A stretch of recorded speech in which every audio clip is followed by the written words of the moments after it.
consultant. Et bienvenue sur ce webinaire sur le jeu sérieux, résilience et résilience alimentaire.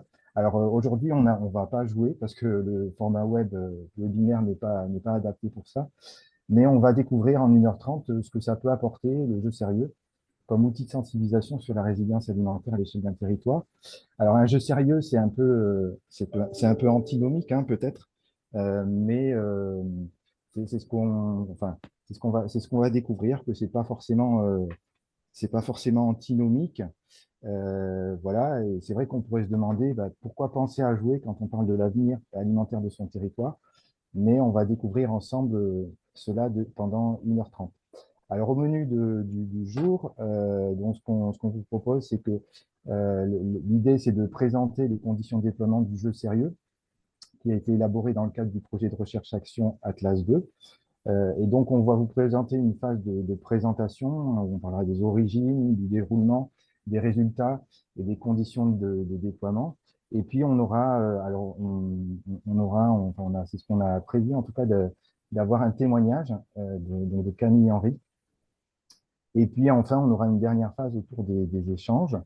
Nous allons animer donc cette session avec Paul Sauvage, qui se présentera plus après, mais qui est spécialiste de tout ce qui est ludification des processus. Et donc, ma collègue Doriane assurera la modération, ainsi que mon collègue Thomas. Donc, on a le plaisir d'être assez nombreux. Comment il y avait 91 inscrits hein, à ce séminaire à ce webinaire plutôt. Et donc, on ne pourra malheureusement pas accueillir l'intervention de tous les participants à l'oral, même si on aurait bien aimé, voilà, mais donc, voilà, on ne pourra pas le faire techniquement. On vous remercie par avance pour votre indulgence sur les aspects techniques. On n'est pas des spécialistes avertis de tout ce qui est technique. Donc voilà, s'il y a des petits couacs, voilà, merci de votre indulgence. Et je laisse la parole à Dorian et Thomas pour préciser quelques éléments. Dorian, peut-être?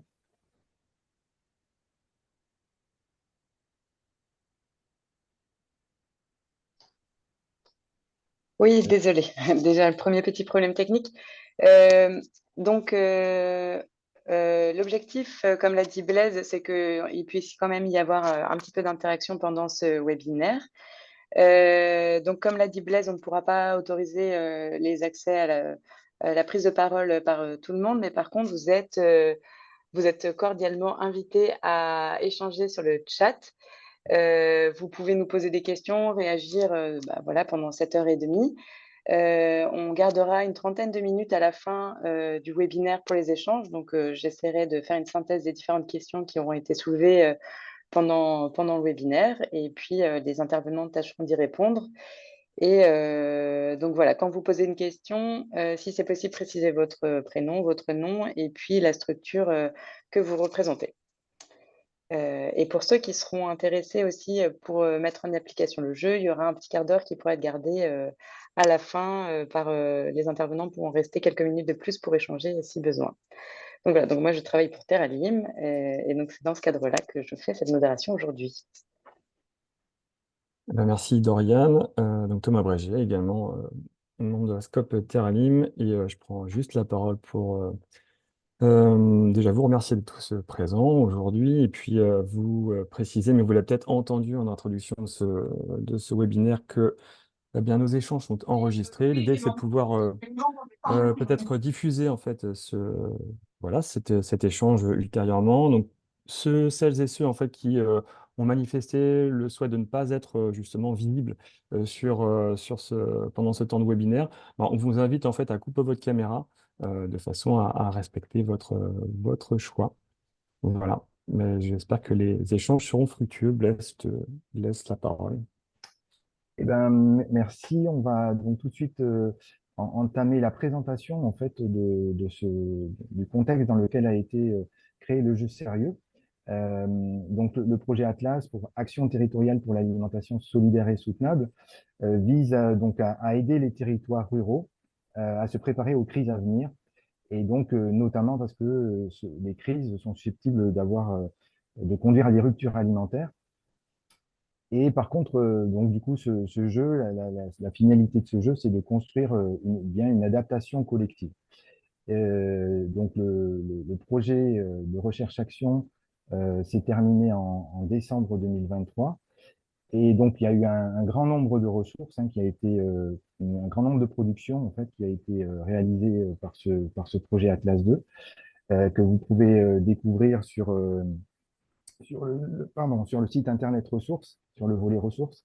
Mais parmi eux, en fait, et dans le cadre d'un volet qui s'appelle Anticiper, qui s'appelait Anticiper, donc vous avez une présentation du poster sur cette diapo. Donc, un jeu sérieux a été conçu et animé donc, dans 3 territoires de façon exploratoire, donc Bréa, Dinard Agglomération et le PNR du Perche. Et donc, ce jeu sérieux permet aux habitants d'un territoire, un, de se sensibiliser aux risques de rupture alimentaire, et deux, d'expérimenter une prise de décision collaborative et comment on peut réagir ensemble pour préparer, pour anticiper les crises et renforcer la résilience alimentaire. Et donc, c'est vraiment une initiation, un travail collectif pour s'adapter et se préparer sur son territoire. Ici, enfin, plutôt rural, donc c'est plutôt ce qu'on a expérimenté en milieu rural, parce que c'était vraiment un parti pris important pour nous d'avoir des réactions au niveau rural. Et donc, vous trouverez là, donc vous avez l'image d'une note de synthèse. Voilà, on va pas aller plus loin dans la présentation, mais vous avez une note de synthèse qui détaille en fait les différents éléments de cadrage et les différents résultats de l'expérimentation. Alors, du coup, je passe la parole à Paul, du coup, qui va préciser un petit peu les éléments du déroulement du jeu sérieux.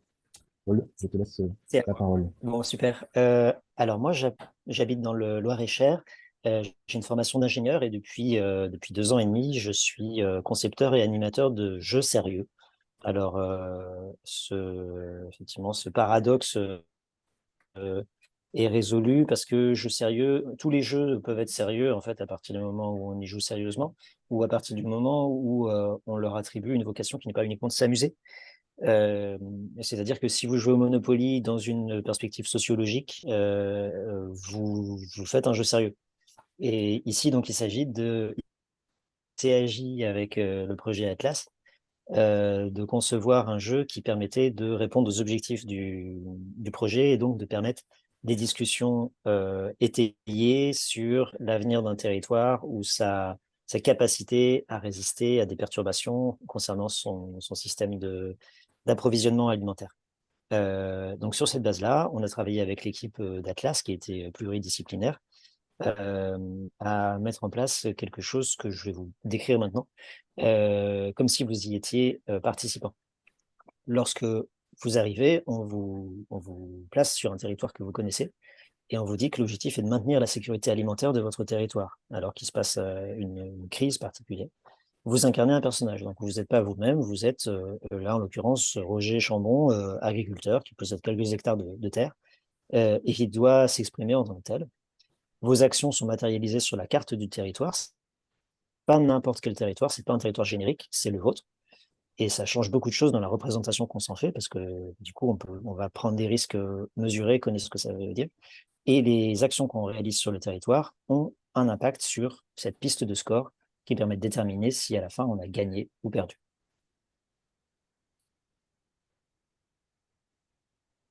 Pour ça, qu'est-ce qu'on a mis en place? Qu'est-ce qu'il y a dans le jeu matériellement et qu'est-ce que ça impacte dans les résultats obtenus autour des tables?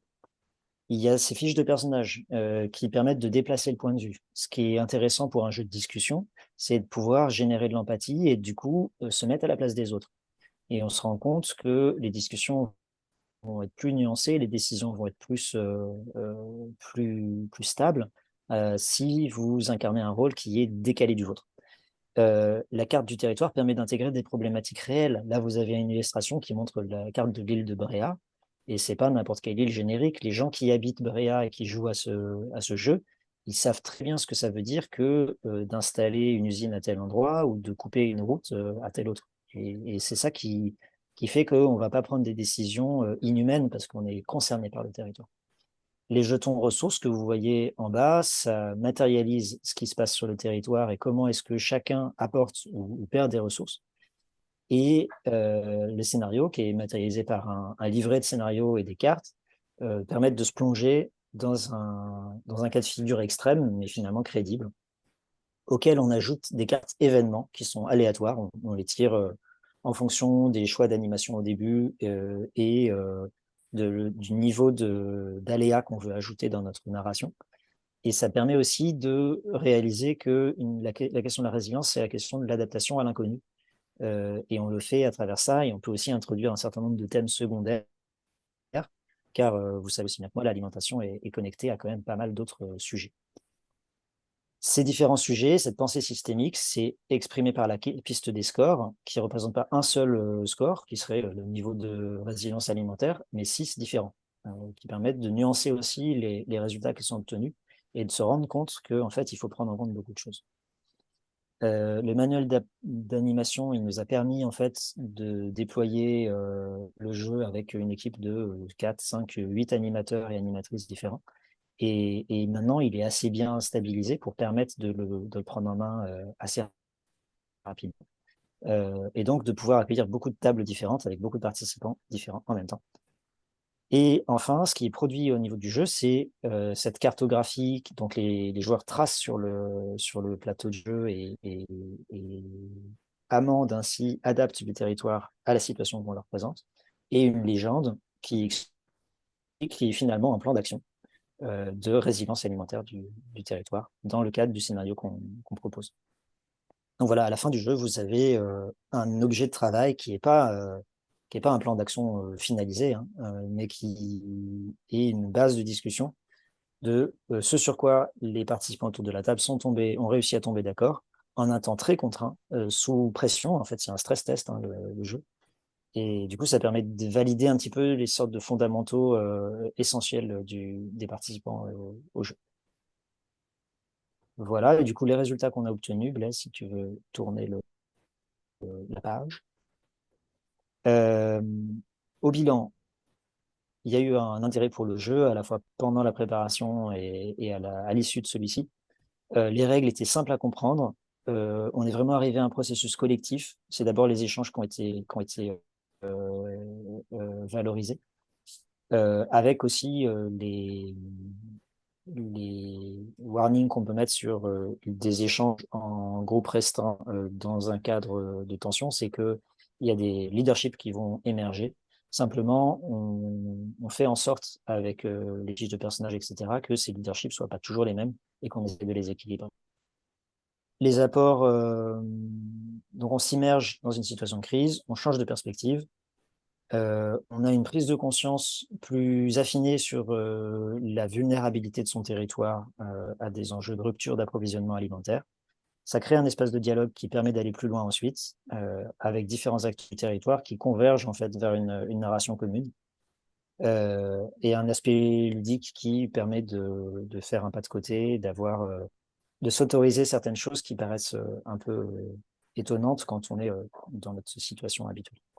Je ne vais pas passer beaucoup plus de temps sur les propositions. Je ne sais pas, Blaise, où on en est au niveau du temps, mais comme tu disais, il y a beaucoup de documents qui ont été produits. Ça a généré quand même pas mal d'idées. Peut-être ce qu'on peut faire, c'est citer en fait, et ce sera ce sera certainement illustré justement ce volet proposition par le témoignage de Camille. En tout cas, ce qu'on peut peut-être dire, c'est qu'effectivement, voilà, on a mis ici à titre d'exemple des types de propositions qui étaient sorties des différents ateliers. On peut peut-être insister sur un type de proposition. C'est une production qu'on a fait avec l'AFP-CMT, qui est une association qui réunit un certain nombre d'acteurs de la gestion des risques. Et donc, c'est un flyer qui permet d'identifier les différents niveaux de résilience au travers de quelques questions pour les citoyens, pour les particuliers. Et ça peut être un premier niveau d'action, en fait, de mobiliser et de diffuser pour un territoire ce type de flyer. Et donc là, par exemple, vous voyez, il y a différents niveaux d'appréhension, donc chez moi, sur mon territoire, dans mon voisinage, dans ma commune. Et donc, du coup, on pose la question, enfin, il y a une entrée en termes de questions, et donc on répond oui ou non, et en fonction de ça, on a un certain nombre de suggestions qui peuvent apparaître. Donc voilà le type de proposition concrète qui peut advenir dans le cadre de ces jeux sérieux. Et donc, une mesure, ça pourrait être de diffuser ce type de flyer à l'ensemble des gens qui souhaitent l'avoir. Donc, on peut passer un petit temps sur justement puisque c'est un peu l'objet c'est l'objet de la discussion, sur les conditions de déploiement en fait de ce jeu sérieux. Euh, donc ce jeu, ça s'inscrit bien dans un travail collectif à l'échelle d'un territoire, dans une perspective opérationnelle. Donc on présente ici quelques conditions qui nous apparaissent, hein, c'est pas du tout exhaustif, voilà, mais c'est quelques points qui nous paraissaient très importants à, à, à présenter. Le premier point, c'est que dans ces conditions de déploiement sur le territoire, on est bien dans une dynamique territoriale. Donc les participants à ce jeu habitent le même territoire ou en tout cas partagent le même territoire. Et donc ça c'est c'est important en fait d'avoir cette considération-là. Euh, Ensuite, ils s'inscrivent dans une dynamique existante et opérationnelle. Donc, c'est-à-dire que c'est plutôt dans le prolongement, dans l'initiation ou dans le prolongement d'une dynamique en cours. Et c'est vraiment un levier d'action pour aller plus loin et se préparer aux éventuelles ruptures alimentaires. Et donc, c'est souvent dans le cadre d'un PAT, hein, ça a été le cas du Perche, ou ça a été le cas récemment dans un territoire de Pontivy Communauté. Et donc, c'est vraiment voilà, dans le prolongement de quelque chose. C'est pas, comme on pourrait dire trivialement, ce n'est pas un one-shot. C'est vraiment dans une perspective d'accompagner une dynamique en cours. Ensuite, un autre élément qui nous apparaît important, c'est d'avoir un organisateur local. Donc, c'est soit un porteur de projet de PAT, soit un collectif constitué, et qui voilà, va accueillir cette démarche et va faire en sorte que justement il y ait un avant, un pendant et un après ce jeu sérieux, dans une perspective justement de mobiliser de leviers d'action. À ce stade, on va principalement, enfin, en tout cas le déploiement est principalement sur le territoire métropolitain, même si on a des réflexions avec des territoires ultramarins. On a quelques connexions avec la Guadeloupe ou d'autres territoires. Donc voilà, c'est pas du tout exclu, mais à ce stade, c'est vrai que voilà, on souhaite plutôt se concentrer sur le territoire métropolitain. Et ensuite, un autre élément, c'est que au niveau des participants, on vise la diversité en fait de la chaîne alimentaire et aussi voilà un mix entre des acteurs de l'alimentation locale et de la gestion de crise, puisque c'est une caractéristique du projet Atlas Bleu de réunir ces deux mondes. Et donc, c'est important dans ces ateliers d'avoir aussi ces deux mondes qui soient représentés. Au niveau des conditions matérielles, donc ça dure 2 heures et demie environ. On a souvent, donc il faut une salle assez grande ou plusieurs salles qui puissent accueillir, plusieurs salles en proximité qui puissent accueillir des tables de 8 personnes, puisque c'est comme ça se mobilise. En général, il y a 2 à 4 tables, voire 5 tables. Ça, c'est vraiment des dispositifs importants, mais bon, on a pu le faire par exemple dans le Perche. Donc, en général, donc voilà, si les structures ou les porteurs qui sont intéressés par ce jeu, ça se passerait par un devis. Donc, pour vous donner un titre vraiment illustratif, hein, et pour 3 tables, en fait, c'est plutôt des budgets autour de 4 500 euros hors taxe, hein, pour la préparation, la réalisation et le retour synthétique et le matériel de ce jeu sérieux. Donc, ça, c'est à peu près pour 24 personnes, donc 3 tables environ. Voilà, et on mobilise l'équipe des animateurs d'Atlas. Donc, la structure accueillante, voilà, mobilise, invite les participants en lien avec évidemment l'équipe d'organisation d'Atlas. Et donc souvent, voilà, il faut 3 mois en amont, le temps d'organiser tous les éléments, 3 mois en amont de l'atelier en tant que tel. Et donc, si vous voulez avancer sur un déploiement sur votre territoire, voilà, vous donnez l'adresse email. Ensuite, on est sur une réflexion pour une formation d'animateur, en fait, qui pourrait. Mais ça, on est vraiment sur une réflexion courte. Donc, si vous êtes intéressé pour cet aspect-là, voilà, merci de nous préciser à la même adresse. Pour présenter ce jeu, on a fait un petit flyer, en fait, hein, qui reprend grosso modo les grands éléments que j'ai indiqués. Donc, c'est un flyer qui est téléchargeable sur le site internet d'Atlas. Et là, bon, voilà, le mieux, c'est peut-être de passer aux éléments concrets avec un témoignage. Donc, le témoignage de Camille, que je remercie d'être là pour témoigner. Et donc, voilà, qui indique, voilà, on a mis un petit verbatim de sa part, mais voilà, elle nous dira que c'est une bonne entrée, en fait, pour comprendre les enjeux liés à la résilience alimentaire. Donc, Camille, je ne sais pas si tu peux nous rejoindre et que tu puisses. Oui, c'est bon, vous m'entendez? Est-ce que Oui, vous Oui, c'est m'entendez? oui, c'est Ok, bon qui bon, merci. Bonjour à tous. Donc, moi, je travaille sur le territoire du parc naturel régional du Perche, où je suis en charge de l'agriculture et de l'alimentation. Donc, c'est un territoire qui est situé entre, parce que je pense qu'il y a des gens qui viennent de toute la France, donc peut-être pour vous le situer, c'est à l'ouest de Paris, à 2 heures à l'ouest de Paris, entre Chartres, Alençon et Le Mans. Donc, c'est vraiment un territoire hyper rural parce que on n'a pas de très grosses villes. La plus grosse ville à Nogent-le-Rotrou fait une petite dizaine de milliers d'habitants.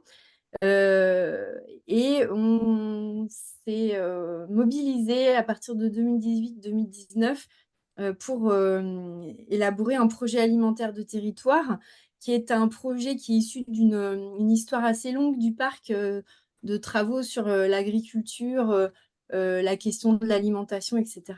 Et donc, on a d'ailleurs été accompagné un peu plus sur la méthodologie que sur des études et des diagnostics par Teralim, donc un appui méthodologique pour l'élaboration de notre projet alimentaire. Et ce projet, voilà, cette étude a permis de mettre en avant le fait que notre territoire était assez vulnérable sur un point, c'est qu'on est hyper dépendant de l'extérieur. Le Perche est un territoire très rural où beaucoup de production agricole primaire, type céréales, grandes cultures, lait et viande sont produites, mais on n'a pas de tissu agroalimentaire et tout se fait à l'extérieur. Donc, après, tout est réimporté en termes d'alimentation. On a à peine une petite dizaine de pourcents des circuits alimentaires qui sont locaux. Je dirais même plutôt 5%. Voilà, donc en élaborant ce PAT entre 2019 et 2021, on a vraiment pointé du doigt ce sujet de cette vulnérabilité. Et donc, en tant que parc naturel régional, on est très sensible aux questions de transition et de résilience. Et on a entendu parler du projet Atlas 2, des questions de résilience alimentaire. Et voilà, on a souhaité s'associer à 5 autres territoires et aux partenaires techniques et scientifiques du projet Atlas 2 pour participer. Donc, parmi ces territoires, je crois que c'est assez diversifié. Nous sommes le seul territoire hors de Bretagne, d'ailleurs. Il y a un autre parc naturel régional, le golfe du Morbihan, des îles et des territoires d'agglos ou de communautés de communes. Voilà. Donc, on était un des plus gros territoires du projet.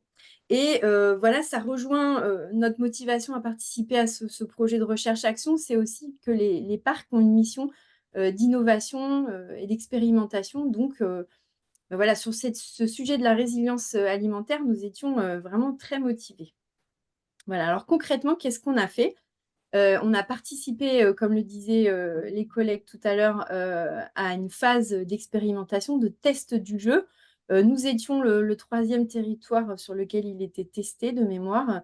Donc, le test a eu lieu en mai 2023, le 30 mai, dans la plus grosse ville du territoire, à Nogent-le-Rotrou, aussi pour faciliter une plus large participation. Et on a construit, en fait, avec Teralim, les partenaires d'Atlas 2, tout un après-midi autour de la résilience alimentaire, avec une première partie focalisée sur le jeu et une deuxième partie avec une conférence intitulée Résilience alimentaire et sécurité nationale, qui était donné par Stéphane Linou, que vous connaissez sans doute, qui est très calé sur le sujet et qui a écrit des ouvrages, voilà, et qui organise des conférences. Donc, concrètement, nous, on avait fourni, réservé la salle, accueilli toute l'équipe qui était en mesure de mettre en œuvre le jeu et invité un large panel d'acteurs du territoire qui participent à notre gouvernance du projet alimentaire de territoire. Et on a un petit peu arrosé aussi plus largement, puisqu'on voulait une participation la plus diverse possible, c'est-à-dire avoir des acteurs de la chaîne alimentaire, bien entendu, des agriculteurs, des transformateurs, des distributeurs, mais également des représentants de la société civile, des associations, des élus, des collectivités, des partenaires agricoles, un petit peu d'acteurs de la santé. Je crois qu'on en a mobilisé quelques personnes. Et on a surtout une spécificité sur notre territoire, c'est d'avoir une unité importante de la sécurité civile. Donc la sécurité civile, c'est un corps de l'État, ça dépend de l'armée, et c'est les gens qui sont mobilisés dès qu'il y a des tremblements de terre, des catastrophes naturelles. Voilà, donc on s'est dit, waouh, super, c'est hyper intéressant de les avoir chez nous et de les mobiliser sur cette question parce que quand on voit comment amène Stéphane Linou les questions de résilience alimentaire et tout ce que ça peut toucher, notamment en termes de sécurité, c'est important de pouvoir associer ces acteurs-là aussi, ceux qui sont au premier chef concernés par le maintien de l'ordre ou l'assistance à la population. Voilà. Donc, on a invité largement. On a eu une grosse trentaine de participants. Avec une bonne participation. Donc, comme le disait Blaise, de mémoire, il y avait bien 6 tables. Donc, on a été répartis de mémoire à peu près 5 acteurs de locaux et puis deux animateurs de jeux. Voilà. Donc, ça a bien fonctionné. La mayonnaise a bien pris parce qu'on était vraiment en test. On était assez contents. On a quand même eu une assez bonne participation. On a eu quelques agriculteurs, on a eu pas mal de partenaires agricoles ou partenaires institutionnels du projet alimentaire, départements, services de l'État, Interbio, etc. On a eu des élus, des citoyens engagés dans des associations, la sécurité civile, des techniciens de collectivité aussi. Enfin, c'était assez large, on était assez contents. Je dois certainement en oublier. Malheureusement, pas beaucoup de transformateurs ni de distributeurs. C'était peut-être la part des acteurs du PAT les moins bien représentés. Alors, qu'est-ce qu'il est ressorti de ce jeu? Ça nous a un peu tous surpris. Tout le monde s'est bien prêté. C'était une sacrée expérience. Et il y a des questions qui sont un petit peu sorties directement à l'issue du jeu. Des questions, comment se préparer en tant que citoyen? Qu'est-ce qu'on peut faire, nous, à notre échelle individuelle? Et depuis, il y a une super plaquette qui a été réalisée par l'AFCPNT qui vous a été présentée et je crois qu'il fait partie des ressources qui sont librement accessibles. Des besoins aussi de formation des citoyens, c'est-à-dire moi, à mon niveau, comment je peux jardiner, qu'est-ce que je peux faire en termes de conservation des aliments, etc. Et ça, c'est quelque chose qui est ressorti très fortement sur notre projet alimentaire de territoire et sur notre territoire post-Covid, puisque pendant le Covid, vous imaginez bien qu'on a vécu des choses similaires à tous les territoires en termes de peur de privation alimentaire. On n'a pas connu la rupture alimentaire, mais par contre, on a connu l'afflux massif des résidents secondaires parisiens qui sont retournés à la campagne. Et ça nous a donné un petit aperçu de ce qui pourrait se passer s'il y a vraiment des très gros problèmes. Et en fait, la question, comme on est à la campagne, les gens se sont tous remis à jardiner, à essayer de produire eux-mêmes une petite partie de leur alimentation. Et c'est également un axe de notre projet alimentaire. Et on a vu réapparaître cette question à l'issue du jeu. Qu'est-ce que je peux faire pour conserver mes légumes? Comment est-ce qu'on peut être formé en tant que citoyen à faire des conserves de légumes, etc. Et puis, la dernière question qui est ressortie, je crois qui a été importante, c'est à quelle échelle on peut gérer la crise et quels acteurs mobiliser. Alors, peut-être c'est aussi en partie dû à la spécificité de notre territoire, puisque le Perche est un territoire interdépartemental et interrégional. Nous sommes à cheval sur le département de l'Orne et de l'Eure-et-Loir, et donc les 2 régions, Normandie et Centre-Val de Loire. Et donc, vous imaginez que des citoyens, des acteurs économiques, etc., qui sont à la frontière entre 2 territoires administratifs, se posent clairement la question de à quelle sauce ils vont être mangés, qu'est-ce qui va se passer, comment la coordination va se faire, etc. Voilà. Alors, avec du recul maintenant et en tant que coordinatrice du PAT, de cette organisatrice de cette opération avec Atlas, moi, ce que j'en tire à titre personnel, c'est que, en fait, ce jeu, c'est un super outil de sensibilisation pour faciliter la prise de conscience. En fait, les acteurs qui ont été là, ça les a vraiment percutés. Et en fait, cette prise de conscience, elle va permettre d'agir après, elle va débloquer, elle va pouvoir guider à la fois des comportements individuels, les comportements de citoyens qui se demandent comment ils vont pouvoir agir, mais aussi des comportements collectifs, voire des politiques publiques. Voilà. Et donc, les projets alimentaires de territoire sont un bon support pour avancer à ces niveaux-là. À titre personnel, je pense qu'on aurait pu avoir plus d'élus lors de notre expérimentation. Et en tout cas, c'est important de les mobiliser. Alors peut-être que les territoires qui vont pouvoir réfléchir maintenant à se saisir de cet outil, le jeu, et de voir dans quelle dynamique ils enclenchent ça, ça va être différent de ce que nous, on a fait en tant que juste test. Mais je pense que c'est vraiment primordial d'avoir les élus autour de la table. Et autre point qui me semble essentiel, c'est d'avoir, comme je le disais tout à l'heure, les représentants de la sécurité civile ou du maintien de l'ordre à l'échelle au moins locale. J'ai appris après coup que dans chaque commune, il y avait un élu référent sur la sécurité. Alors, je ne saurais pas donner exactement son intitulé parce que je ne l'ai plus en tête. Mais en tout cas, il y a dans chaque commune un élu qui est chargé de faire la coordination en cas de crise à l'échelle de sa commune. Donc voilà, c'est typiquement des acteurs qu'il est important d'avoir autour de la table, en plus des acteurs traditionnels qu'on a quand on s'occupe d'alimentation et de projets alimentaires de territoire. Voilà. Alors, nous, qu'est-ce qu'on a fait ensuite parce qu'on a fait une expérimentation, ça s'intègre dans le cadre de notre PAT, mais voilà, on voulait lancer ce dé et voir ce qui allait en sortir.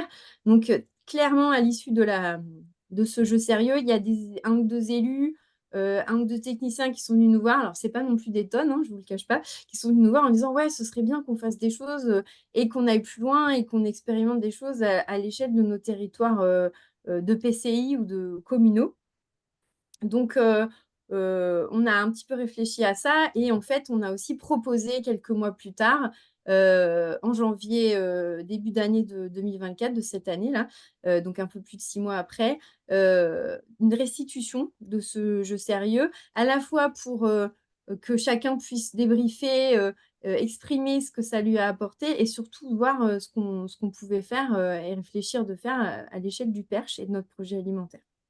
Donc, cette réunion de restitution, en fait, elle a permis aussi d'expliquer quels étaient les travaux et l'ensemble des conclusions du projet Atlas 2.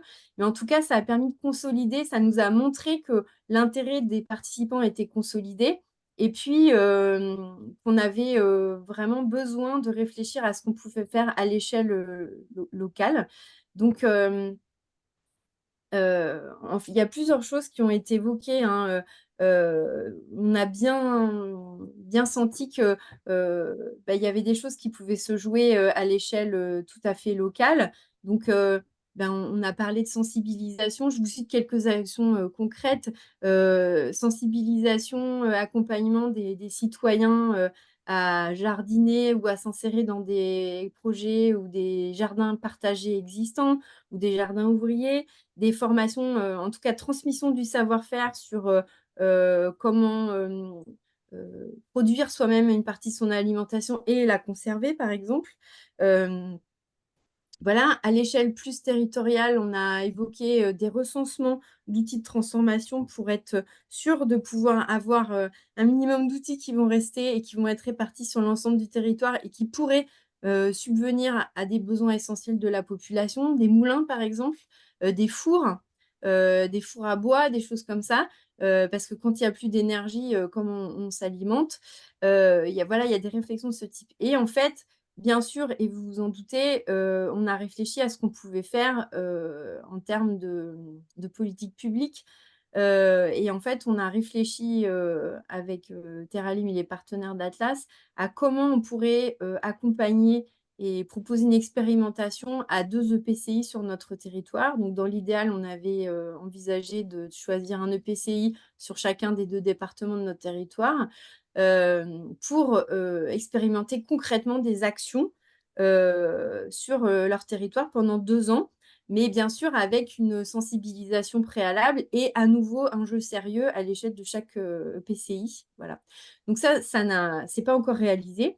Parce qu'on n'a pas encore vraiment trouvé les bons candidats et surtout qu'il y a des questions de financement qui se posent. Mais en tout cas, voilà, on a ce projet-là.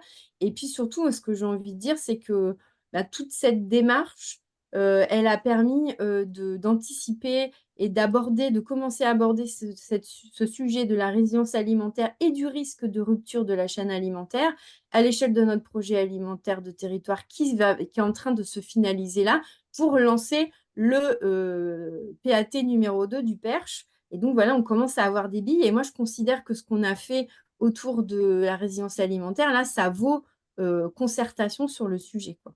Voilà. Merci beaucoup, Camille. Ton témoignage illustre bien l'articulation entre la démarche voilà, de PAT et la prise en compte de l'imprévu. Donc, effectivement, les deux peuvent s'imbriquer, mais l'exercice qui a été fait dans le Perche là, montre bien des éléments autour de ça et comment on peut le faire. Et effectivement, ça questionne aussi la trajectoire du PAT en tant que tel. Hein. Tu l'as dit avec des évolutions qui sont attendues, qui sont prévues. Et puis, bon, voilà, effectivement, la question, la question des moyens, ensuite, hein, tu l'évoquais, hein, qui est des éléments importants, mais qui rejoint le fait, un des constats qu'on a fait avec les partenaires d'Atlas 2, donc des partenaires de la recherche, l'INRAE, le CNRS, l'Institut Agro, des partenaires du développement portés par les CIVAM de Bretagne, et puis les territoires aussi. Donc, tu as cité les 6 territoires qui participaient à cette expérimentation, et également les experts, notamment de la gestion de crise, qui nous ont accompagnés, hein, Réptine Torossian, Stéphane Nounou. Donc, on a pu constater effectivement qu'il y avait très peu d'intérêt, de moyens en tout cas, qui étaient dédiés à cet effort-là d'anticiper, de prévoir un peu ce qui pouvait générer des ruptures alimentaires. On va passer maintenant à la phase de questions. Donc, enfin, voilà, donc, n'hésitez pas donc à poursuivre les questions, les remarques par le chat. On va demander peut-être à Doriane et Thomas. Doriane, peut-être, est-ce que du coup, il y a des premières questions auxquelles on pourrait répondre, que ce soit du coup Camille, Paul ou moi-même, ou vous, Thomas ou Doriane.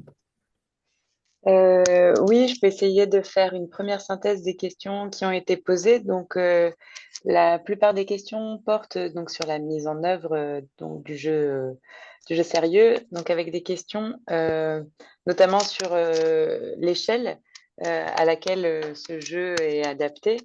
Le type de territoire aussi, est-ce qu'il serait adapté à une ville, à une zone plus urbaine? Et qu'est-ce que ça impliquerait dans ce cas-là de l'adapter à ce type de territoire? Et puis une autre question, et qui est assez récurrente, qui est de savoir si il est possible de l'appliquer même en dehors d'un territoire, ou en tout cas d'avoir une sorte de jeu type qui pourrait servir dans une perspective pédagogique. Et puis une autre question qui est plutôt sur l'ordre de prix pour la mise en œuvre du jeu. Donc, je ne sais plus si ça a déjà été abordé, s'il y a déjà des premiers éléments qui peuvent être apportés là-dessus. Et puis peut-être un autre type de question, et là, peut-être Camille, tu pourras nous en dire plus, c'est sur les méthodes de mobilisation des participants. Donc voilà, si les intervenants pouvaient réagir là-dessus, ce serait aussi très bien. Voilà pour les premières questions. Alors, bah, du coup, on va faire des réponses voilà, croisées. Alors, peut-être un premier élément de réponse, et puis sur les échelles, en fait. Les échelles,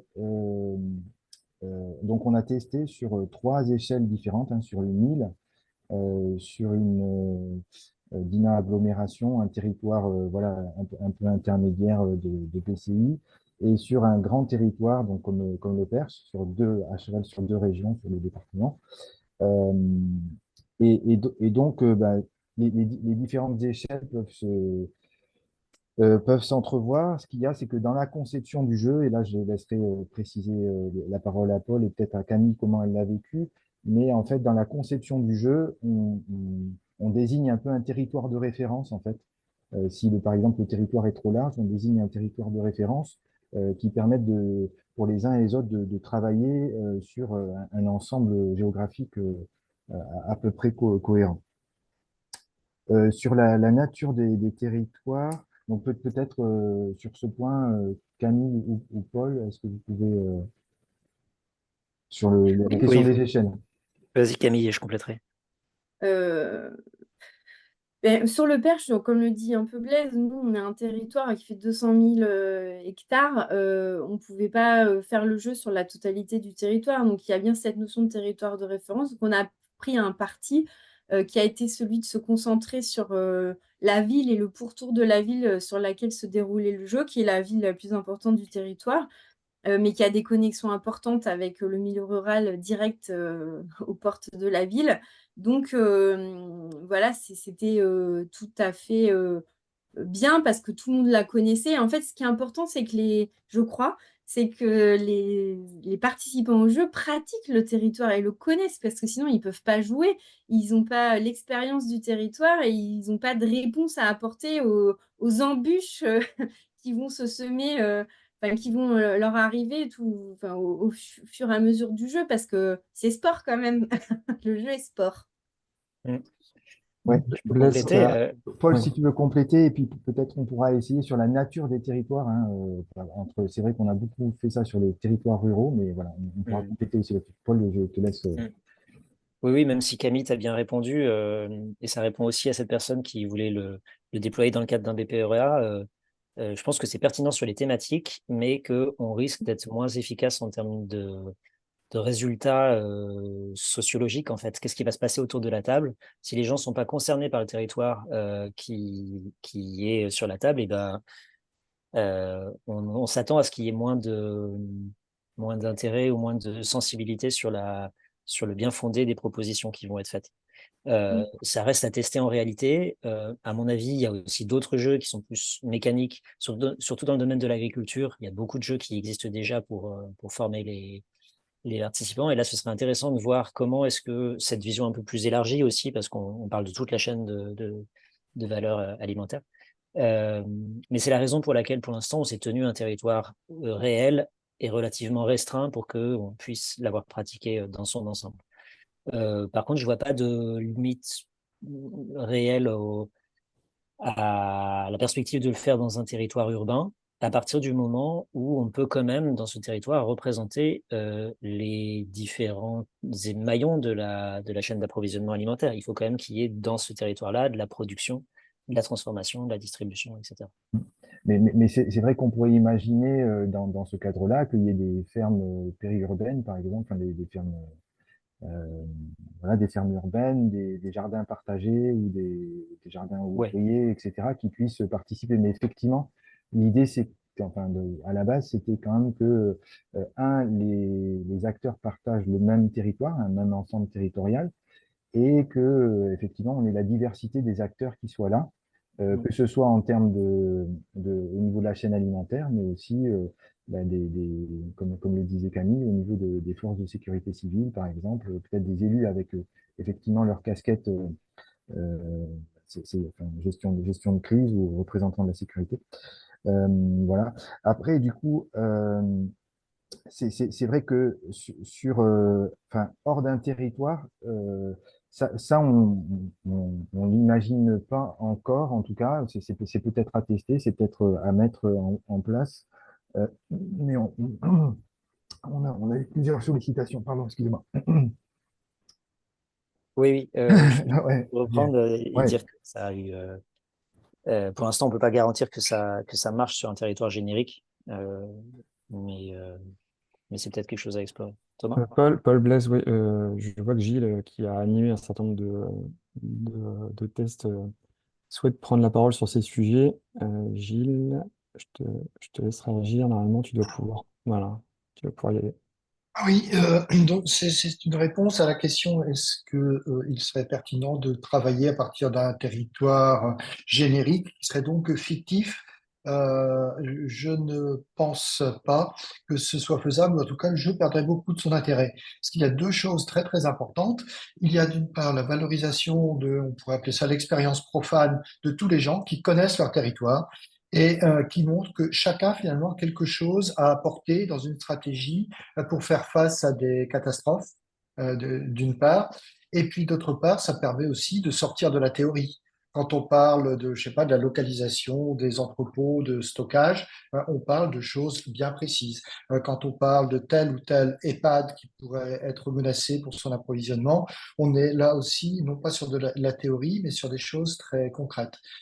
Ceci dit, dans une perspective d'enseignement, j'ai eu des échanges moi, avec des écoles relevant du ministère de l'Agriculture, soit école d'ingénieurs agronomes, soit lycée agricole. Et ce serait sans doute adaptable, par exemple, à la fin d'une opération d'analyse territoriale du système alimentaire.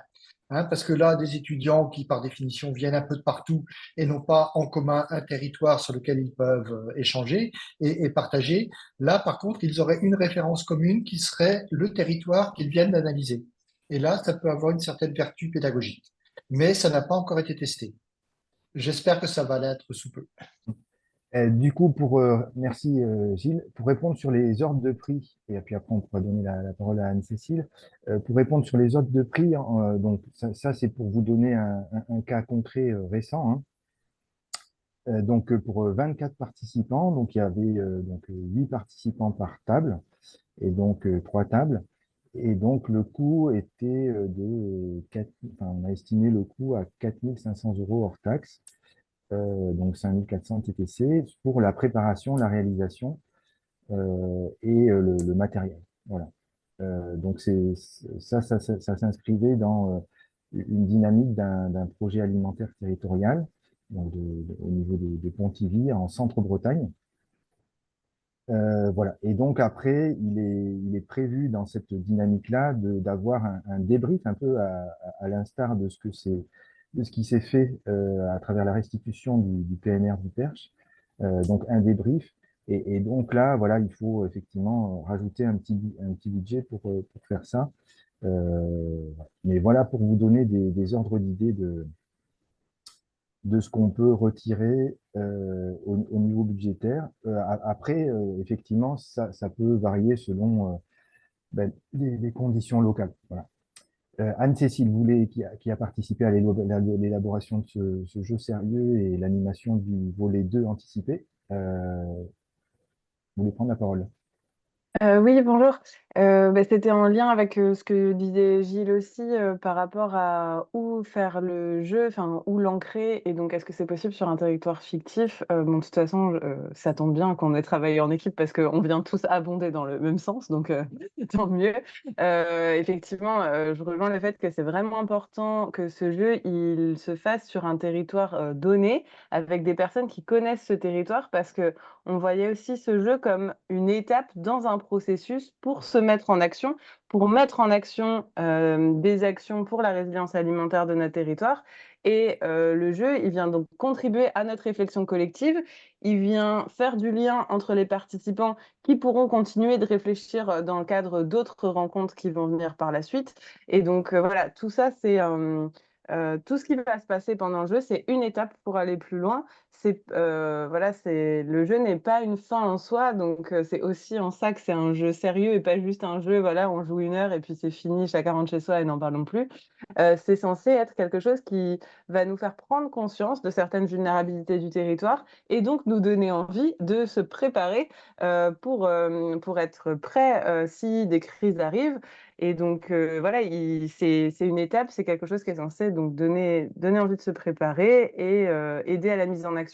Donc, sur un territoire fictif, on se dirait des choses trop standards, entre guillemets, et donc on n'irait pas bien plus loin qu'une conférence, alors que nous, notre objectif dans tout ça, à travers ce projet et toutes les étapes qui nous ont menés à faire un jeu, c'était vraiment pour donner ce côté un peu mouvement et donc, voilà, aller au-delà de juste se transmettre des informations sur la vulnérabilité. Voilà. Merci. Voilà pour la réponse sur la mise en œuvre. Il y avait une série de questions aussi autour de la mobilisation. Et donc là, on pourrait peut-être demander à Camille si voilà, il y avait des éléments à rajouter par rapport à cette mobilisation, justement en lien avec tout ce qui vient d'être dit sur l'importance d'identifier un commun territorial. Oui, alors la mobilisation, c'est pas, je pense que c'est un élément clé aussi. C'est-à-dire que bon, voilà, quand on est sur un territoire où il y a déjà une réflexion qui est engagée sur l'agriculture, l'alimentation, c'est déjà plus facile. Mais ça ne fait pas tout, parce qu'on a quand même eu la chance quelque part d'avoir été tous un petit peu sensibilisés à ce que ça peut être qu'une crise comme le Covid, mais qui n'a malheureusement, enfin heureusement, pas eu beaucoup d'impact sur la chaîne alimentaire, qui aurait pu en avoir vraiment d'importants, mais ça n'en a pas eu. Mais ça a quand même permis d'aiguiser les sens et de faire prendre conscience à tous les citoyens de ce qui pouvait advenir en cas de crise, de catastrophe. Mais c'est pas pour ça que c'est gagné. Et c'est bien que vous me lanciez sur ce sujet parce que j'ai des choses à dire, parce que c'était pas gagné dans le Perche. C'était pas du tout gagné. Et j'en veux pour preuve une réunion de gouvernance du projet alimentaire de territoire qui a dû un petit peu valider l'implication du parc dans le projet Atlas 2, et où en fait ça a fait largement débat. Et tout le monde n'était pas d'accord autour de la table. On avait clairement des gens qui trouvaient ça intéressant d'aller continuer à se poser des questions sur les risques, comment agir face à ce risque de rupture alimentaire. Et puis d'autres pour qui, non, ce n'était pas l'urgent, qu'il y avait d'autres priorités et qu'il fallait tourner la page et qu'on passe à autre chose, quoi. Donc, mettre en œuvre un jeu sérieux de ce type sur votre territoire, c'est important qu'il s'intègre dans une dynamique, qu'il y ait des projets derrière, mais qu'il y ait aussi une vraie discussion, une vraie pédagogie pour amener cet événement, et que je vous alerte sur le fait que ça peut être facile comme un peu plus compliqué que ce à quoi vous pourriez vous attendre en fait. Bon, voilà, donc une fois que le projet a été validé, nous on a proposé cet atelier peut-être un an et demi après la discussion initiale. Et donc là, nous, on a diffusé très largement, j'ai pas en mémoire, mais je ne serais pas étonnée, enfin, je pense pas beaucoup me tromper en vous disant qu'on a envoyé 300 invitations. On a eu 30 participants. Il y a eu une large diffusion. Après, à vous de surfer sur l'actualité de vos territoires, l'actualité des partenariats que vous avez aussi. Nous, c'est ce qu'on a fait. Vous pouvez utiliser la presse. Après, ça dépend. Ce qui est important, c'est d'avoir une inscription. Et ça avait été cadré comme ça aussi, parce qu'il y a un nombre de places limitées au jeu. Je ne pense pas qu'on ait refusé beaucoup de gens dans le Perche, mais voilà, on a une jauge en fait. Et c'est important de s'y astreindre. Mais bon, voilà, c'est le retour d'expérience que je peux faire sur ce qui s'est passé sur le territoire, en vous disant que ce n'était pas gagné d'emblée. J'ajoute qu'avoir des inscriptions en avance, ça permet d'attribuer les personnages aux différents inscrits et du coup d'être un petit peu plus fin sur quel sujet on va mettre en débat et comment est-ce qu'on va décaler un petit peu le point de vue de chaque participant. Est-ce qu'il y a d'autres, Dorian, est-ce qu'il y a d'autres séries de questions auxquelles on peut répondre éventuellement, issues du chat?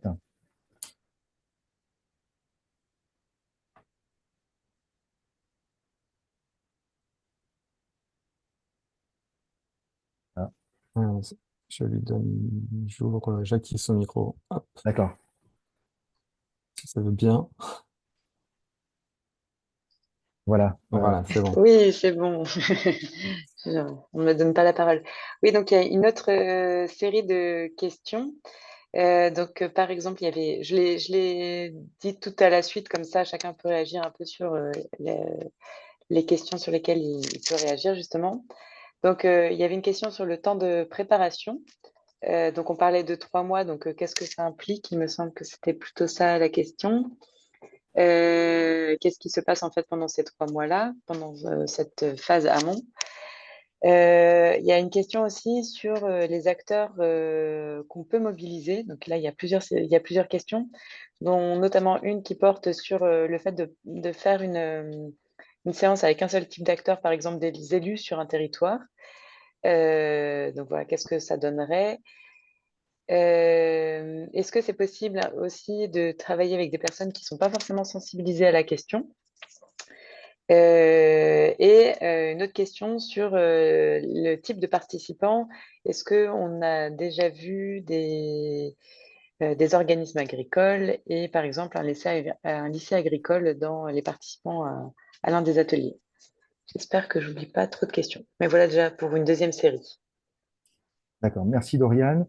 Euh, Par rapport au temps de préparation, du coup, on va faire ça à plusieurs voix. Donc, peut-être Paul et puis aussi Camille pourront indiquer des éléments.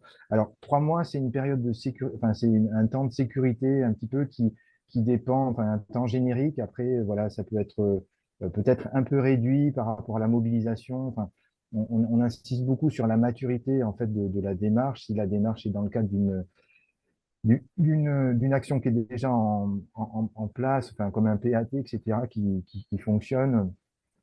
Camille, tu pourras dire peut-être comment ce phasage peut se faire de façon un peu plus accélérée. 3 mois, voilà, on est large, on est bien, ça permet de se donner le temps de bien programmer les choses et de faire en sorte que, comme le disait Paul, c'est bien d'avoir, et Camille aussi insistait là-dessus, c'est bien d'avoir les participants en amont, de pouvoir les inviter en amont, de pouvoir préparer aussi dans des bonnes conditions en sachant d'avance un petit peu quels sont les profils des gens qui vont participer. Il y a toute une phase, donc Paul en parlera, toute une phase de scénarisation, en fait, d'adaptation d'un scénario, voilà. Et puis après, il y a toute une période d'organisation matérielle aussi qu'il ne faut pas négliger, hein, puisque c'est important de bien accueillir les uns et les autres. Voilà. Donc ça, voilà, on va dire 3 mois, c'est une période un peu idéale. Voilà. Mais peut-être, Camille, tu peux donner ton sentiment et Paul aussi sur les différentes phases, notamment la phase de scénarisation. Oui, donc enfin, c'est dans la continuité de ce que je disais un peu tout à l'heure, et vais peut-être être un peu plus précise. En fait, quand on parle de résilience alimentaire et de risque de rupture alimentaire, on utilise des termes jargonneux et qui ne font pas sens ou qui ne se rattachent pas à beaucoup de concepts dans la tête de tout un chacun. Donc, en fait, quand vous êtes en tant que technicien, par exemple, sensibilisé au sujet, ben, ça ne suffit pas, en fait. Il va vous falloir aller chercher les participants. Alors, une belle invitation, il y a forcément encore la moitié des gens qui vont comprendre de quoi il s'agit. Enfin, c'est compliqué. Donc, il faut vraiment être hyper pédagogue et juste faire une invitation, ça ne suffit pas en fait. Il faut commencer à amorcer le sujet, soit par des événements où vous commencez un petit peu à l'aborder, mais en tout cas, je pense qu'il y a besoin de prendre son téléphone et de sensibiliser les différents acteurs. Ceux que vous voudriez voir absolument autour de la table, je pense qu'il ne faut pas mégoter et vraiment mettre le paquet en allant les chercher et en prenant du temps pour leur expliquer concrètement de quoi il s'agit. mais pas juste de leur envoyer une invitation, ça ne va pas suffire. Je vais vous donner l'exemple de la sécurité civile. À titre personnel, j'avais l'impression de leur parler de ce qu'ils font tous les jours, ou presque. Et en fait, non, ils ne voyaient pas au début. Et donc, il nous a envoyé au jeu sérieux, clairement, il nous a envoyé quelqu'un pour nous faire plaisir parce qu'on a lourdement insisté pour qu'il participe. C'est seulement à la restitution que là, on a eu un gradé. On n'a pas eu de gradé le jour de l'atelier de l'expérimentation du jeu sérieux, malheureusement. Il leur a fallu plusieurs mois et plusieurs échanges et relances de notre part pour qu'ils comprennent et que là, il y a un gradé qui vienne à la restitution et là, qu'ils comprennent de quoi on parle et en quoi ça les implique.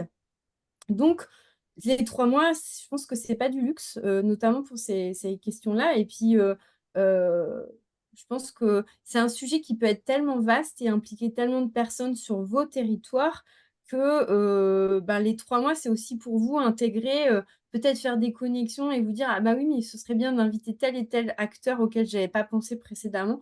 Donc, c'est bien d'avoir 3 mois de sécurité pour anticiper tout ça. Et évidemment, d'un point de vue pratique, il faut envoyer une invitation facilement un mois à l'avance et puis prévoir des relances et prendre son téléphone si les gens qu'on voudrait voir s'inscrire ne s'inscrivent pas pour les motiver, quoi, et être sûr qu'ils soient là autour de la table. Peut-être, Paul, sur des aspects un petit peu Oui, de sur mise le en place scénario. plus ludique, en fait, plus sur l'aspect ludique, peut-être. Oui, Là, donc peut-être. il faut avoir conscience que le jeu, le scénario a été créé pour la Bretagne, puis pour l'Ouest, on l'a déployé dans le Perche, et que plus votre territoire est éloigné géographiquement ou en termes d'infrastructure de ces territoires-là, et plus le travail d'adaptation du scénario va être long. À l'heure actuelle, on est assez content de voir que le travail qu'il y a eu à faire dans notre dernière mouture, ça a été assez court. C'est un territoire correspondant à ces critères-là. Si on est dans une grande année sur un climat un peu différent, et ben, il y aura un petit peu plus d'écriture à faire. Maintenant, ça reste quelque chose d'assez léger par rapport au reste. En fait, la structure du scénario existe, on peut modifier des composants dedans assez facilement, et après, il y a de la réécriture sur certains aspects des cartes, événements, des personnages, qui permettent en fait d'intégrer des éléments de votre territoire. On va remplacer le nom d'une centrale électrique par une qui est sur votre territoire, on va adapter les surfaces cultivées par notre cher Roger Chambon, le personnage d'agriculteur que vous avez vu au début. On va faire de ces choses-là de manière à ce qu'il n'y ait pas à aucun moment du jeu, on sorte du jeu en se disant, bah non, ça marcherait pas chez nous, quoi. Et ça, c'est une ouais, c'est quelques heures de travail, quoi, suivant le contexte. Merci. Donc, ouais, il y a quelqu'un il y a Anne-Cécile qui lève la main. On va lui donner, après avoir évoqué les éléments sur les acteurs, en fait, puisqu'il y avait toute une série d'acteurs d'une série de questions, en fait, sur les acteurs mobilisables. Est-ce qu'on peut avoir un seul type d'acteur? Est-ce que ça peut être des personnes non sensibilisées? Et voilà, d'avoir plus un regard sur le type de participants. Alors, juste je répondrai juste un élément sur un seul type d'acteur. Donc, on pourra vous donner la réponse en fait dans quelques semaines, puisque on va faire une adaptation spéciale élue en fait dans le cadre de Pontivy Communauté en Centre-Bretagne. Il va y avoir une réunion spéciale élue et il va y avoir un, un jeu sérieux adapté qui va être fait et donc on pourra. Mais c'est vrai que en amont de ça, il y a eu le jeu sérieux avec l'ensemble et la diversité des acteurs alimentaires qui aura eu lieu. Donc voilà, c'est une deuxième réunion, c'est un deuxième jeu sérieux, mais effectivement avec un seul type d'acteur. Et voilà, on pourra vous faire un retour, notamment sur la page LinkedIn, voilà, du projet de Atlas.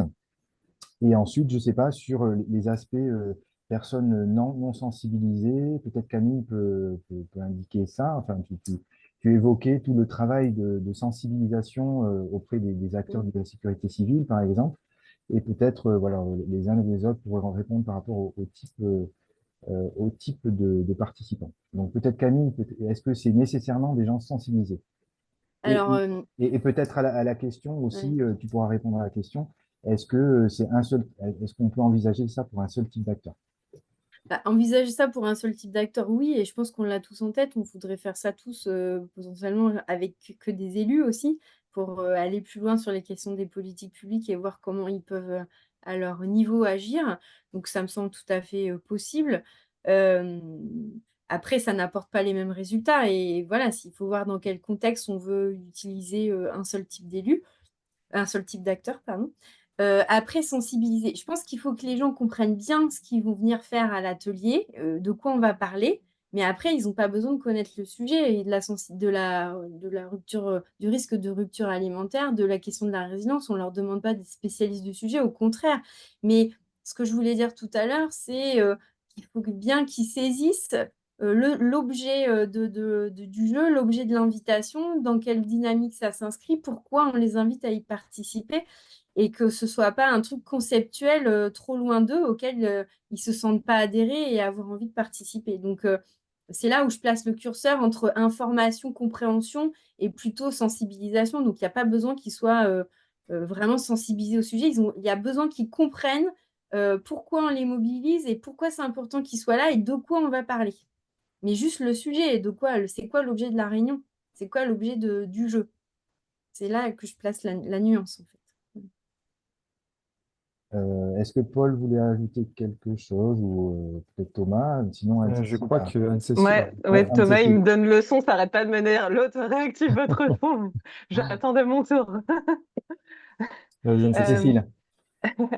Euh, Cécile. J'avais noté juste deux, trois trucs pour revenir sur ce que Camille disait tout à l'heure sur l'intérêt de prendre le temps de préparer le jeu. J'avais juste envie de rajouter un élément qui est à nouveau sur le fait que le jeu est une étape dans un travail de long cours sur le territoire. Et donc, ça a un intérêt aussi de prendre le temps de préparer le jeu, mais aussi de préparer l'après. Avant même d'envoyer les invitations au jeu, parce que de toute façon, c'est une question qui sera posée. Bah ok, on va faire ça, mais après. Et donc, autant avoir la réponse pour que les personnes qui vont participer voient dans quoi ça s'inscrit, en fait, ce jeu. C'est pas juste là, comme ça, on avait envie de faire un truc cet après-midi, quoi. Et donc voilà, c'est aussi important de prendre le temps pour se dire, OK, où on va avec ça, pourquoi on le fait, où est-ce qu'on veut emmener les gens et qu'est-ce qu'on leur propose de faire après. Et aussi, bien sûr, ce que tu disais, c'est important d'envoyer les invitations longtemps à l'avance parce qu'en fait, le jeu, il dure quand même longtemps. Donc, c'est un engagement qui est non négligeable. Et donc, voilà, il faut que la personne, elle soit convaincue de prendre ce temps-là sur son emploi du temps pour le faire, quoi. Et en plus, Évidemment, voilà, pardon, vas-y. je dis évidemment, ça se fait pas en visio, le jeu. Oui, voilà. Donc, En voilà, présentiel. faut se déplacer, faut venir. Enfin, c'est un certain engagement quand même de venir plusieurs heures. Donc, voilà, il faut être un minimum convaincu, quoi. Et donc, si on veut justement des profils variés, bah, il faut se donner le temps de les convaincre. Donc, ce que tu expliquais bien. Après, dans différents contextes, on a souhaité accoler à ce jeu différentes actions, comme un repas locavore, ce genre de choses qui permet aussi derrière bah, voilà, de partager un moment un peu convivial et agréable. Mais ça aussi, ça s'organise et donc ça prend du temps. Voilà, dans le Perche, on avait aussi fait une conférence qui permet aussi de regrouper d'autres personnes, parce qu'elle s'était fait le soir. Donc, ça permet à d'autres personnes de venir. Et puis, les personnes qui ont joué bah, parlent de ce à quoi elles ont joué. Donc, en tout cas, voilà, moi, j'ai trouvé ça chouette à chaque fois qu'il y ait des animations en lien avec le jeu pour pouvoir poursuivre l'échange. Et ça se prépare. Voilà, et juste un retour aussi sur les différents types d'acteurs et le fait aussi de pouvoir le faire qu'avec des élus.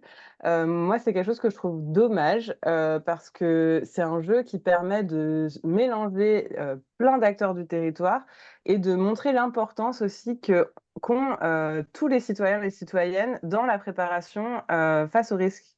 Notamment face au risque de rupture alimentaire, mais face au risque de manière générale. C'est l'occasion voilà, de parler culture du risque et de donner sa place à la société civile. Et je trouve que le jeu, une des forces qu'on a mises en avant, c'est que ce jeu, il donne la légitimité à chacun des participants de sentir la légitimité à agir, en fait. On se rend compte qu'en fait, quand on est dans le jeu, de dire, voilà, moi, je pourrais faire ça, je pourrais contribuer à ci, à ça. Et en fait, oui, en tant que citoyenne, on a quelque chose à dire. Donc, ça remet aussi un peu de démocratie dans ces échanges sur l'alimentation, sur l'approvisionnement alimentaire. C'est pas qu'une affaire d'élus. Donc, je comprends la réflexion de certains de se dire peut-être entre élus, on irait peut-être plus vite, mais à la fois, on perdrait beaucoup. Et voilà, notamment de tous ces apports que peut avoir la société civile. Et derrière, on ne pourra pas dire, on a fait des recommandations, mais les gens n'ont pas écouté. Oui, mais s'ils n'étaient pas là pour discuter, pour préparer, voilà, ça marche moins bien. Donc voilà, je me dis peut-être dans certaines situations où on limite très précisément pourquoi on fait ça, pourquoi pas, mais voilà, je pense qu'on risque d'y perdre.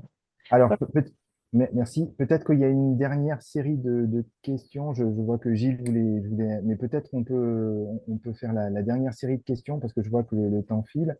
Et du coup, je ne sais pas s'il y a des questions d'Oriane qui n'ont pas été traitées du tout. Du coup, on peut peut-être faire cette dernière série de questions et on donnera la parole à Gilles pour ça.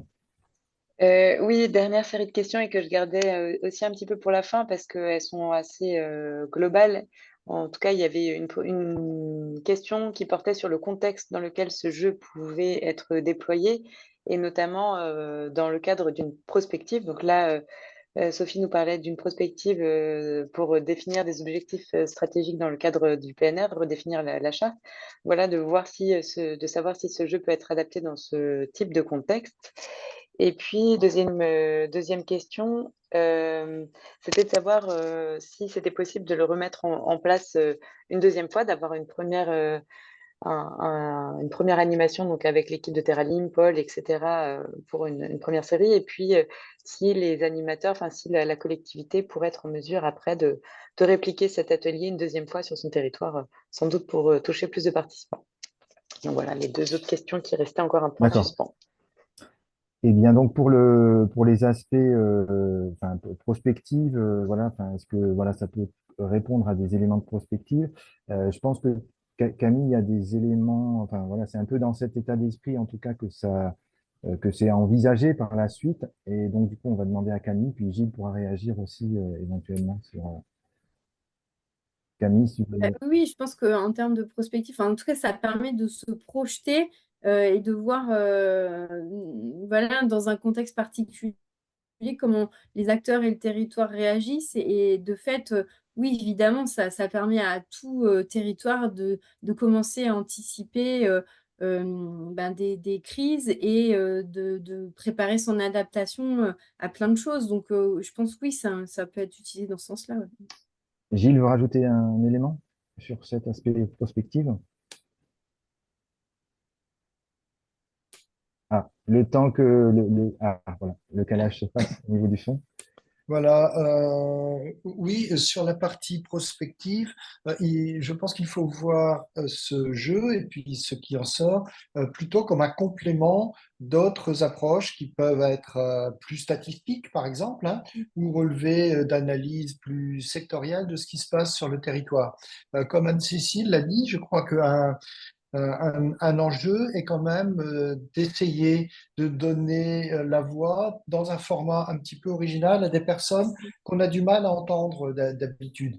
Alors, c'est pas parfait, hein, parce que ne serait-ce que pour arriver à, comment dire, à mobiliser 2 heures et demie de son temps l'après-midi, tout le monde ne peut pas le faire, mais c'est quand même un exercice qui est assez difficile à réaliser autrement. Et donc, tout le qualitatif qui sort là, est capable d'éclairer de façon un peu différente des éléments quantitatifs qu'on a par ailleurs. Hein. Et dans une optique prospective, détecter les signaux faibles qui ne sont pas chiffrés, qui ne sont pas mesurés, est extrêmement Merci. important. Paul, peut-être, est-ce qu'on peut le remettre en place une deuxième fois en fait? Comment est-ce que à partir de quelle est l'autonomie en fait, voilà, qu'on peut considérer, voilà, il y a une collectivité qui met en place le jeu une première fois, donc du coup avec le dispositif autour du dispositif qu'on a présenté, dans quelles conditions en fait ça peut se répliquer ou se prolonger ou voilà, et sous quel format peut-être, donc peut-être c'est ce qui va se passer un petit peu d'une certaine manière en Centre-Bretagne sur Pontivy Communauté, mais voilà, je te laisse Mm. évoquer ce point. Alors déjà sur la prospective, Ah c'est oui, intéressant de savoir que le jeu démarre avec de la gestion de crise et finit avec de la prospective d'une certaine manière. Parce qu'il y a 4 niveaux successifs d'action où on commence par gérer la crise du jour pour le lendemain. Et le dernier tour de jeu, on demande aux participants de se projeter sur l'année suivante, sur une année similaire en termes d'enjeux, de crise. Qu'est-ce qui pourrait être fait dans l'aménagement du territoire, dans l'infrastructure, pour gérer ça. Moi, j'ai eu le plaisir de travailler sur un autre jeu un peu plus large dans ces thématiques pour un PNR, justement. Et ça, c'est dans ce cadre de PNR, ce type de jeu peut être mobilisé et a été mobilisé par le PNR dans plein de cadres différents, y compris l'adaptation de leur charte. Mais ici, pour ce qui est de Atlas, on commence effectivement la prospective et il faut avoir conscience que c'est une ouverture des discussions. On finit pas avec un plan de prospective à la fin du jeu Atlas, mais ça marche si c'est l'ouverture d'une discussion qui a été dont les prochaines étapes ont déjà été pensées. Quant à le jouer plusieurs fois, là c'est un peu le reste de l'équipe qui va aussi prendre la parole, c'est-à-dire qu'on a été plusieurs à co-concevoir le jeu et on s'en rend compte là, on a des réponses très similaires, on a la même pratique, Anne-Cécile, Blaise, Gilles, etc., quand on répond, parce qu'on a co-construit ce jeu et du coup, il est relativement familier maintenant dans son animation par nous. Mais malgré tout, ça reste un travail qui est pas simple. On n'est pas tous familiers du mode d'animation, de régulation de la parole, etc. Euh, donc c'est une question qui reste ouverte en fait. Dans quelle mesure on va pouvoir former des animateurs extérieurs et combien de temps il faudra pour former ces gens. et du coup, c'est une réflexion qui est active, hein, donc il y a effectivement plusieurs personnes qui nous ont sollicité en disant, ben moi, j'aimerais bien voilà, devenir animateur. Donc voilà, la réflexion se poursuit. On n'a pas de dispositif encore arrêté là-dessus, hein, et du coup, on continue la réflexion. Donc, mais si vous êtes intéressé pour aller dans ce sens-là, ben, n'hésitez pas à nous en faire part et on pourra essayer de trouver un dispositif adapté. Voilà, plus il y aura, ben, voilà, on va essayer d'avoir un nombre conséquent, au moins 8 à 12 personnes là qui seraient intéressées pour se former, mais à partir de ça, on pourra essayer de mettre en place un dispositif qui pourrait avoir un intérêt. Et de même par rapport à l'autonomisation, un peu, enfin, derrière ce terme-là, c'est l'autonomisation du territoire, de la collectivité ou du collectif qui mettrait ça en place. Bah, effectivement, ça pourrait être souhaitable que à terme, la collectivité puisse animer en autonomie en fait toute cette dynamique autour du renforcement de la résilience alimentaire. Est-ce qu'il y a une dernière, Camille, oui, vous voulez rajouter un point? Oui, je voulais juste 2 secondes dire que ça peut être rejoué le jeu potentiellement sur un territoire s'il est vaste et si on n'a pas touché, s'il y a encore beaucoup, beaucoup d'acteurs qui nous semblent importants de toucher alors qu'ils n'ont pas participé au premier round de jeu, par exemple. Est-ce que vraiment il y a, enfin, je vois qu'on arrive tout bientôt à la fin, donc on va laisser donc quelques éléments de parole à Rip Ciné Troussiante, Rip Ciné qui a participé justement à l'élaboration de ce jeu. Et puis ensuite on donnera quelques éléments de conclusion. Rip Ciné, est-ce qu'on peut lui donner la parole? Oui, merci beaucoup, Blaise. Je voulais juste en fait ajouter à tout ce qui a été dit que ce jeu, c'est aussi une excellente façon de rentrer dans le sujet du risque sur les territoires. On peut rentrer par le sujet des risques majeurs, des inondations, des tremblements de terre, etc. Mais on peut aussi rentrer par le sujet de l'alimentation et des ruptures d'approvisionnement pour justement aborder les risques naturels. Et moi, c'est ce que j'ai constaté avec le jeu et avec tout le programme qu'on a développé ensemble, c'est que finalement, si on voulait parler des risques sur un territoire, ce serait aussi une façon assez innovante d'aborder la question en passant par en fait on va dire les besoins de première nécessité, boire, manger, c'est des choses qui sont on va dire qui sont liées à notre condition d'être humain. Et finalement, passer par ces aspects, ça permet aussi d'aborder avec un autre angle de traitement les risques majeurs. Donc, je voulais aussi parler de ça pour tous ceux qui ont un travail à faire sur leur territoire avec les plans communaux de sauvegarde, avec la sensibilisation de leur population. Eh bien, ça peut être une excellente façon de rentrer dans cette matière. Oui, merci Ripsimé de rappeler qu'une des richesses du projet Atlas, ça a été de mêler justement le monde de la gestion des risques, des crises, et le monde alimentaire, qui sont deux mondes qui se parlent peu. Camille en témoignait notamment pour convaincre les personnes de la sécurité civile de se joindre à ces dynamiques-là. Du coup, on arrive à l'issue de de cet échange. Donc voilà, vous avez l'adresse email pour aller plus loin, hein, si vous souhaitez avoir des approfondissements ou voilà, d'autres questions par rapport à ça. Le webinaire a été enregistré, donc il sera diffusé. Hein, il sera diffusé. Donc on vous fera part du lien pour le télécharger. Il y a une quinzaine de personnes hein, qui pouvaient pas participer aujourd'hui, et je crois qu'on a été jusqu'à 50, donc il y a une autre quarantaine de personnes qui n'ont pas pu participer à ce webinaire, et donc voilà, elles pourront revoir le contenu des échanges qui se sont tenus. Euh, on laisse la ligne ouverte, comme on dit, pour voilà, s'il y a des personnes qui veulent rester un peu plus, voilà, on laisse la ligne ouverte un quart d'heure, 20 minutes voilà, pour prendre le temps d'échanger, peut-être voilà, de faire des retours ou des remarques. Donc ceux qui ont un peu plus de temps.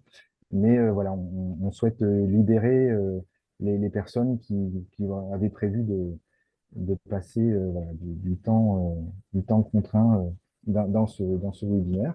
Donc, vous l'avez vu, il y a, c'est un processus qui est en cours, hein, qui a été expérimenté, qui est en cours de déploiement. Donc, on a plusieurs perspectives qui sont à l'œuvre. Donc, on est encore dans un processus en cours voilà, qui montre des belles perspectives et qui va permettre de faire, on l'espère, mettre à l'agenda des territoires cette question de la résilience alimentaire, qui n'est pas un sujet simple. Hein, c'est plutôt on a plutôt tendance à avoir des gens qui font l'autruche, hein, pour le dire trivialement, autour de ces sujets-là. Et donc, voilà, le fait de mettre une proposition ludique, ça permet voilà, déjà d'aborder ce sujet, et peut-être aussi de développer d'autres dynamiques, peut-être plus structurantes. Donc, on a, à travers Atlas, travaillé aussi sur une proposition de loi. Donc, Thomas Bréger et Luc Baudiguel ont beaucoup travaillé là-dessus avec l'ensemble des partenaires. On a aussi un certain nombre on a un travail qui a été fait là encore avec la FPCNT sur qu'est-ce que peuvent faire les collectivités par rapport à ce sujet de la résilience alimentaire.